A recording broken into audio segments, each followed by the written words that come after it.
तो दोस्तों, सबसे पहले हर हर महादेव। अगर आप लोग केदारनाथ यात्रा के लिए जाना चाहते हैं तो फिर आप कहीं भी किसी भी डिस्ट्रिक्ट में रह रहे हो, किसी भी सिटी में रह रहे हो, आपको सबसे पहले हरिद्वार पहुंचना पड़ेगा। जैसे मैं अपनी कार से नहीं जाना चाहता था तो मैंने बस ले ली, तो मैं बस लेके सबसे पहले हरिद्वार गया था। तो दोस्तों, हरिद्वार पहुंचने के बाद आपको करनी होगी बस सोनप्रयाग के लिए, जो कि सिर्फ अर्ली मॉर्निंग चलती है 4 से 6 तक। अगर आप अपनी कार से आ रहे हैं तो फिर अगर आप अर्ली मॉर्निंग पहुंच जाते हैं तो फिर आपको सुबह बस मिल जाएगी। अदरवाइज़ आपको एक दिन स्टे लेना ही पड़ेगा हरिद्वार में। तब तक के लिए आप काफ़ी सारी चीज़ें देख सकते हैं। हरिद्वार में बहुत बढ़िया सिटी है, बहुत सारी चीज़ें हैं, हर की पौड़ी और बहुत सारे मंदिर बने हुए हैं। अगर आप लोग चाहें तो घूम सकते हैं, लेकिन सुबह के लिए बस मिलती है। इतना याद रखिएगा, अगर आप सुबह की बस मिस कर दिए ना तो फिर आपको एक दिन और स्टे लेना पड़ेगा। अगर आप लोग चाहें तो कोई बात नहीं, वरना आप सुबह उठ करके बस ले सकते हैं। It's not a big deal. अगर आप हरिद्वार में स्टे लेते हैं तो आपको ऐसे रूम 600 से 700 रुपये में मिल जाएंगे। बहुत सही रूम है। मैंने इस रूम का 600 कुछ रुपये चार्ज दिया था। अच्छा रूम था, एसी लगी हुई थी, कोई प्रॉब्लम नहीं थी, रूम सर्विस बहुत सही थी, कोई प्रॉब्लम नहीं। अगर आप स्टे लेना चाहें तो ले सकते हैं। इन केस अगर आप हरिद्वार पहुंचते हैं 10-11 बजे या दोपहर के टाइम, तो आप चाहें तो हर की पौड़ी जा सकते हैं। यहाँ पे बहुत सारे मंदिर हैं, आप वहाँ जा सकते हैं। शाम को गंगा आरती होती है, वो देख सकते हैं। तो मैं गंगा आरती तो नहीं देख पाया था, लेकिन मैं हर की पौड़ी पे गया था। मुझे बहुत रिलैक्स फील हुआ, बहुत सही मतलब मुझे लगा। तो सुबह के लिए हमारी बस थी। मैंने बस की बेसिकली टिकट करवाई थी, जो कि मुझे पहले पता नहीं था। मैं पहली बार केदारनाथ यात्रा के लिए जा रहा था। तो अगर मैंने जैसा कि आप लोगों को बताया, अगर आप लोग सुबह उठ सकते हैं तो डायरेक्टली बस ले लें, क्योंकि अगर आप किसी शॉप से करवाएंगे तो आपसे महंगा चार्ज करेंगे। जैसे 2 लोगों का 1600 रुपये सॉरी मैंने दिया था। तो ऐसे अगर आप नॉर्मल सोनप्रयाग के लिए टिकट लेंगे तो आपको 600 कुछ रुपए ही चार्ज देना पड़ेगा 1 पर्सन का। तो सही है, अगर आप जल्दी पहुंच जाते हैं तो आप खुद ही बस की टिकट ले लीजिए, किसी से कोई मतलब ही नहीं। तो बाकी यार, हरिद्वार में यार बहुत अच्छा लगा यार। अगर आप लोग चाहें तो विज़िट कर सकते हैं। तो मैं आप लोगों को बता देना चाहता हूँ कि सोनप्रयाग के लिए आपको बस कहाँ से मिलेगी। बस आपको हरिद्वार बस स्टैंड से ही मिलेगी। अगर आप लोग चाहें तो सुबह के टाइम टिकट ले सकते हैं, नहीं आप लोग जिस टाइम भी विज़िट करें हरिद्वार उस टाइम भी टिकट ले सकते हैं। लेकिन हाँ, बस सिर्फ अर्ली मॉर्निंग ही जाती है 4 से 6, जैसा कि मैंने आप लोगों को बताया। तो ऐसी कुछ बस जाती है सोनप्रयाग के लिए सुबह 6 बजे। हमने 6 बजे वाली ही बस ली थी। वैसे मैं लेट हो गया था बस पकड़ने में, लेकिन अब क्या ही कर सकते हैं। जैसे ही आप ऋषिकेश पहुंचेंगे, इस तरह के बहुत प्यारे प्यारे से मतलब साइड में रिवर बह रही होगी, बहुत सुंदर, बहुत प्यारा लगता है। ऐसी बहुत सारी जगह हैं जहाँ पे आपको ऐसा मतलब व्यू मिलेगा। बहुत अच्छी जगह है। पूरा रोड जो है ना, जब तक आप वहाँ पहुँच नहीं जाएंगे तब तक व्यू एकदम कमाल का है, मतलब अमेजिंग। बहुत सही लगता है भाई चलने में। बीच बीच में कहीं जाम लगता है, इसलिए भाई आप 6 बजे बैठेंगे सुबह तो तकरीबन 2 बजे तक पहुंच जाएंगे सोनप्रयाग। तो आप चाहें तो तुरंत ट्रैक कर सकते हैं वहां से, नहीं तो आप चाहें तो सोनप्रयाग में स्टे लेकर नेक्स्ट डे आप ट्रैक स्टार्ट कर सकते हैं। वो आपके ऊपर डिपेंड करता है।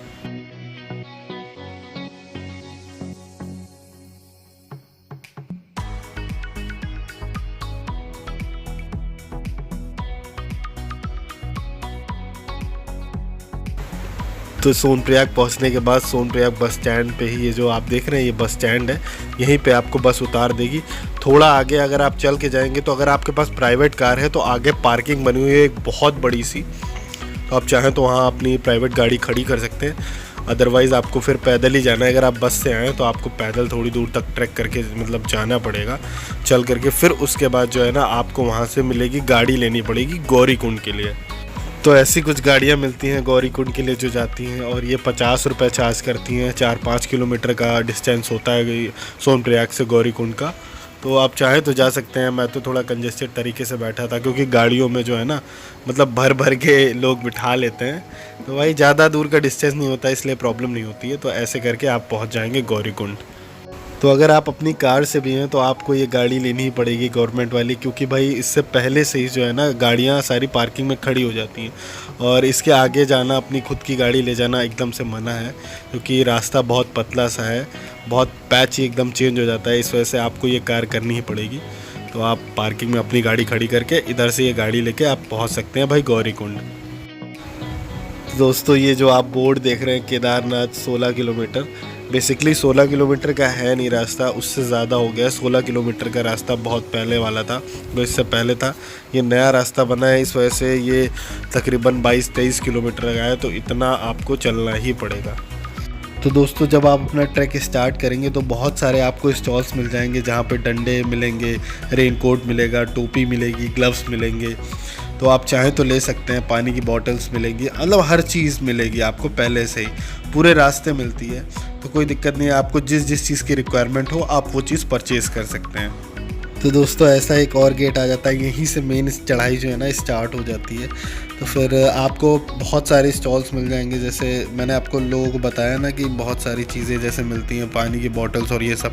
और हाँ एक बात और, आपको घोड़ों से बहुत सावधान रह के मतलब चलना पड़ेगा, क्योंकि घोड़े भाई अपनी राह में आते हैं भाई, वो इधर उधर नहीं होते हैं। तो मैं जैसे ट्रैक कर रहा था तो काफ़ी लोगों को मतलब धक्का मार दिया था, वो लोग गिर गए थे, चोट लग गई थी। तो आपको घोड़ों से बहुत ज़्यादा सावधान रहना है, ऐसा नहीं मतलब आगे पीछे देख करके ही आपको चलना है। और हाँ एक बात और कि मतलब एकदम से तेज़ी में नहीं चलना है, ब्रेक ले ले करके चलिए, कोई बहुत बड़ी बात नहीं। 3 बजे मैंने चढ़ाई स्टार्ट की थी और मैंने 11 बजे मतलब मैं पहुंच गया था। तो आपको 1 घंटा ऊपर नीचे हो सकता है, कोई बहुत बड़ी बात नहीं है। तो आप आराम से ही चलें, कोई दिक्कत नहीं है। और हाँ अगर आप लोगों को घोड़ा लेना है उसके लिए भी मैं आपको थोड़ी देर बाद बताता हूँ। तो दोस्तों अगर आप लोगों को घोड़ा लेना है तो वो पर पर्सन 3 से 4 हज़ार रुपये चार्ज कर सकते हैं। वो भाई वैरी करता है आप किस मंथ पे आते हैं। और हाँ एक बात और, अब जितना आगे पहुंच जाएंगे ना, जैसे आप बीच में पहुंच गए तो घोड़े महंगे हो जाएंगे, जितना आप ऊपर पहुंचते जाएंगे उतने ही घोड़े महंगे होते जाएंगे। तो भाई आधे रास्ते पे घोड़े का प्राइस मतलब डबल हो जाता है। तो कोशिश यही करें, अगर आपको घोड़ा लेना है तो पहले से ही ले लें, तो आपके लिए बेटर रहेगा। वरना आप आधे रास्ते पहुँच जाएंगे ना तो भाई उनके चार्जेस भाई डबल हो जाते हैं। और घोड़े लेने के लिए बीच बीच में आपको लोग मिलेंगे, घोड़े वाले मतलब लोग जो आपसे पूछेंगे भैया घोड़ा चाहिए घोड़ा चाहिए। और बहुत सारे जैसे बारिश वारिश के लिए ऊपर शेड्स नहीं बने होते हैं, वो शेल्टर आ जाएगा, तो वहाँ पे भी आपको घोड़े खड़े मिलेंगे, आप चाहें तो वहाँ से भी ले सकते हैं। तो बीच बीच में आपको बहुत सारे मतलब शॉप्स मिल जाएंगी जहाँ पे आपको खाने के लिए खाना मिल जाएगा, पीने के लिए पानी मिल जाएगा। तो ऐसे बहुत सारे पूरे रास्ते में जगह में मतलब छोटे छोटे शेल्टर्स हैं जो मतलब खाना वाना प्रोवाइड कर देते हैं। तो आप चाहें तो रुक करके अपना खाना पीना खा सकते हैं। तो जब आप अपना ट्रैक कंप्लीट करके बेस कैंप तक पहुंचोगे तो आपको ऐसे बहुत सारे लाइन से टेंट मिल जाएंगे, जो कि इस टेंट का हमने 1000 रुपये पे किया है। इससे सस्ते भी टेंट मिल जाएंगे। मैं रात में पहुंचा था, इस वजह से बहुत ज़्यादा थक गया था, इसलिए हमें जो टेंट मिला वो हमने ले लिया। इससे सस्ते भी टेंट आपको मिल जाएंगे। इवन आपके साथ बहुत सारे लोग भी हैं तब भी आप बड़ा टेंट हायर कर सकते हैं, आपको बहुत सारे टेंट लाइन से मिल जाएंगे। तो आप जब सो करके उठेंगे तो ऐसे आपको ऊंचे ऊंचे से पहाड़ दिखेंगे और मतलब व्यू एक नंबर, बहुत गजब सा व्यू आता है। तो कहते हैं ना भाई केदारनाथ की अलग ही बात है, तो सच में भाई केदारनाथ की अलग ही बात है भाई, जन्नत है जन्नत। वहाँ जा कर के मुझे भी पता लगा भाई सच में भाई अल्टीमेट व्यू आता है, बहुत अच्छी जगह है, बहुत प्यारी जगह है। तो मतलब बता ही नहीं सकते, कुछ कहा ही नहीं जा सकता। बाकी मंदिर यहाँ से पड़ता है 1.5 किलोमीटर, आपको 1.5 किलोमीटर और ट्रैक करके जाना पड़ेगा मंदिर तक। और बाकी अगर आपको वॉशरूम यूज़ करना है तो ये येलो कलर का जो आपको दिख रहा है ये वॉशरूम है, आप वॉशरूम यूज़ कर सकते हैं। नहाने के लिए भी आपको जो है ना, अगर आप अर्ली मॉर्निंग उठ जाते हैं तो भाई 100 रुपये में बाल्टी देते हैं गर्म। अगर आपको मतलब आप जल्दी नहीं उठ पाते हैं तो आपको इसमें नहाना पड़ेगा। तो अगर आपको उठने में लेट हो गया तो आप समझ लीजिए आपको ठंडे पानी से ही नहाना पड़ेगा। मुझे भी लेट हो गया था तो भाई मैं भी ठंडे पानी से नहाया था। जैसा कि मतलब जैसे ही एक मतलब मग मैंने डाला ना बॉडी पे, तो मतलब बॉडी से भाप निकलने लगेगी, इतना ठंडा पानी था। तो भाई आप सोच सकते हैं कि कितना ठंडा पानी था भाई, मतलब आपको सांस नहीं आएगी ऐसा लगेगा, क्योंकि भाई बर्फ़ पिघल करके एक तरीके से पानी आता है भाई। तो जब तक धूप आती है सोलर पैनल से चार्ज होकर यहाँ पे गर्म पानी आ जाता है, लेकिन धूप आई नहीं थी मतलब यहाँ पे, तो इस वजह से गर्म पानी मिल नहीं पाया। बाकी आप व्यू देखिए यहाँ से भी आई एक नंबर है। बाकी वुमेन को अगर नहाना हो, अगर आपके साथ फैमिली हो तो उसके लिए भी पूरी व्यवस्था है, लेकिन वहाँ भी ठंडा पानी मिल जाएगा। तो हमने कहा वहाँ यार भीड़ थी तो इस वजह से हमने यहीं पे नहा लिया था।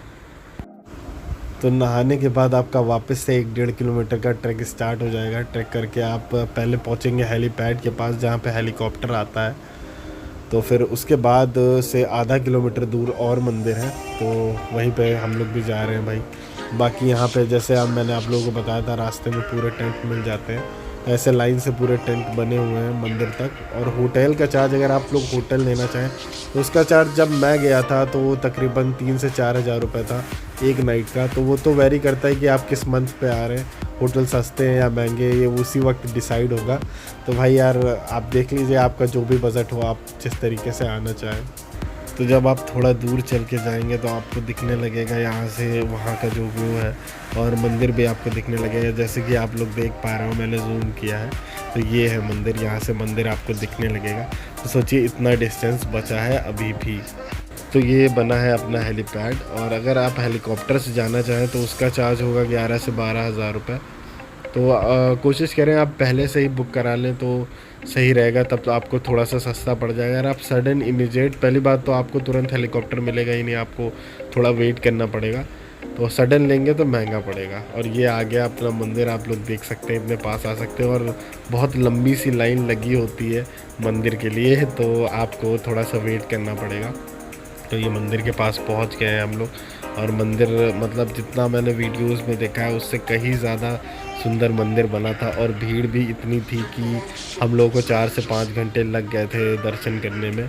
तो आप उस हिसाब से आएँ, अगर आपने कोशिश करें कि खा पी करके ही आएँ, क्योंकि यहाँ पे टाइम लगने वाला है। तो भीड़ ही इतनी होती है कि टाइम लगेगा, आपको 2 से 3 घंटे तो लग ही जाने हैं। और भाई सच में मंदिर बहुत ज़्यादा खूबसूरत है भाई।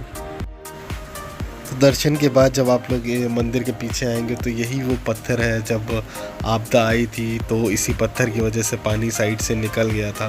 तो अगर आप वहाँ पे आएंगे ना तो मतलब ऐसा लगेगा नहीं कि ये बहुत ख़ास ज़्यादा बड़ा है, लेकिन फिर भी आप समझ सकते हैं कि महिमा है भोलेनाथ बाबा की ही, जो पानी साइड से निकल गया था। तो लोग इसकी भी पूजा करते हैं। बाकी इधर पीछे से पानी आया था, तो भाई ये भी अपने आप में एक बहुत बड़ी चीज़ है। हर हर महादेव। और बाकी आपको हमारी ये वीडियो कैसी लगी आप कमेंट करके ज़रूर बताएं। और लो से लो बजट में आप आ सकते हैं, इसी पर्पज़ से मैंने वीडियो बनाया है, और मुझे भी बहुत अच्छा लगा जा कर के। तो अगर आप लोगों का आने का मन है तो आप आ सकते हैं। एक बार फिर से हर हर महादेव।